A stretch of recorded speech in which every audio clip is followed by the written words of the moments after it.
Какая фоновая патология предрасполагает к развитию обструктивного бронхита? Это атопия, бронхиальная гиперреактивность. То есть преобладает ответ Т-хелпера второго типа, соответственно, будет гиперреактивность по аллергическому типу. То есть склонность к бронхоспазму, усиленный отек слизистой при вирусной инфекции, гиперсекреция вязкой слизи. Это перинатальный фактор и незрелость легких. То есть это бронхолегочная дисплазия, это недоношенность.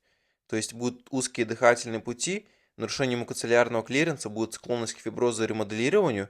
Ну, также нужно не забывать, что у недоношенных очень часто может развиваться из-за недостаточного развития сурфактанта респираторный дистресс-синдром. Это муковисцидоз, когда из-за генетической патологии будет нарушение электролитного баланса, а конкретно хлора. При этом будет густая мокрота, нарушение мукоциллярного клиренса, и в эту густую мокроту будет происходить колонизация бактерий, что приводит к хроническому воспалению и ремоделированию бронхов. Это рахит, когда идет поражение мышечной системы, то есть мышечная гипотония, включая дыхательную мускулатуру и гладкомышечные клетки бронхов. Идет деформация грудной клетки, тем самым снижается ее экскурсия.